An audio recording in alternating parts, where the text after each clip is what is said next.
Thank you, Susan, and welcome. We're very pleased to have you here today and tomorrow for what we think will be a very engaging and interactive time. Excuse me. One of the concessions to the number of people that are here and interested in the topic and desire participation is the fact that we not only have the people in the room here, but we have an overflow room with individuals in it. And I'd like to welcome them as well to this workshop. And note that when you do have questions, if you're in the overflow room, you will have to come here and stand at the microphone to bring those questions to us. But we hope everybody will engage, not just with the listening and the formal presentations, but with each other. So this is an important part of our participation. We also welcome the people who are with us on the webcast. Chris? Thank you. Good morning, everyone. Let me add my welcome to those of you who are here with us in Washington and those of you who are listening to us virtually. It's a pleasure to have everyone here. It's a pleasure for me to be here. I have a number of thank yous that I'm really eager to share with you. The first is to thank my co-chair, Beth. It's been an absolute pleasure working together over these last few months, and it certainly makes it easy when you have great people to work with. We also had a wonderful planning committee, and I want to acknowledge and thank the members of the committee, Timmy Barwick, Jim Fox, Andrew Pleasant, Susan Skochalak, Maria Tassoni, and Deb Troutman. We also extend our thanks to Holly Wise and to Tom Clausen, who have stepped up as last-minute pinch hitters to help us with discussion leaders and facilitators as well. And of course, we want to thank all of our speakers. And last but certainly not least, we need to thank our wonderful folks here from the Institute of Medicine, Patricia, Megan, and Bridget. Any of you who are ever asked to step up and do something like chairing a workshop, I very much encourage you to readily say yes. These three folks make it so easy and truly such a pleasure. They're not only great organizers, but they're also just incredibly knowledgeable in their own right. And so it's really been fun working with them. So thank you all very much. I wanted to make just a couple of comments by way of introduction. I've been trying to think about how to frame this challenge that we have ahead of us.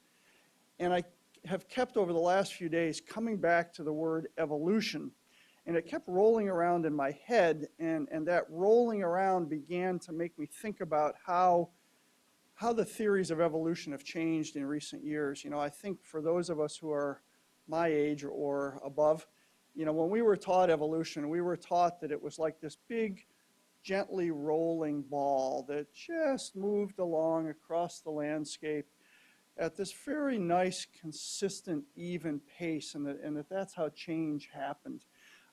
And I think in the world of evolution, we certainly now understand that that's not really the way it happens, that it's much more like taking a big, heavy square block and putting pressure on one side and putting pressure and pressure and pressure, and you get it up a little bit, and eventually it flops down to the next side. More of a punctuated evolutionary process. And as I thought about things like the changes in the health and well-being issues that are occurring around the world today, the changes in health policy, the changes in the healthcare workforce, the changes in healthcare systems, it strikes me that they are not nice, gentle, rolling balls anymore, if maybe they ever were, but they are that big block that we have to put a lot of pressure behind, and then all of a sudden it flops over and we have a new world to face. Our challenge today and tomorrow is to think about the implications of those kinds of changes for the health professional education system. And I think as much of a monumental task as that is, I'm going to challenge us to actually go a step further.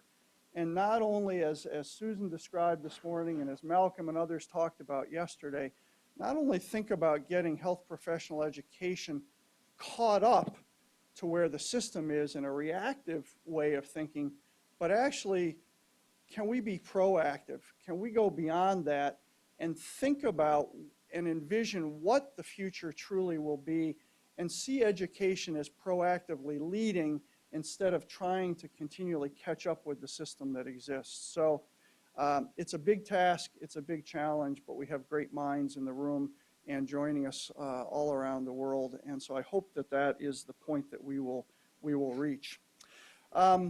So thank you for the opportunity to share a little philosophy, and now I'll get back to the task at hand, which is indeed a pleasure, and that is to introduce our keynote speaker, Professor Francisco Eduardo de Campos. And if you'll forgive me, I will read because your biography is one I want to make sure to get correct. Professor Campos is a physician, a public health specialist, and retired professor from the Federal University of Minas Gerais. Professor Campos graduated in medicine at the Federal University in Brazil. He also holds a master's degree in social medicine and a doctoral degree in public health. His first assignment was to coordinate a national research program in preventive medicine teaching in Brazil, from where he was invited to then coordinate the first massive rural internship implemented at the same university. Upon re-democratization of Brazil, he was invited to work as Minister of Health's Secretary of Human Resources. Professor Campos was one of the first leaders who spearheaded the proposal for unification of the Brazilian health system, coordinating the human resources group in the National Commission of Health Reform.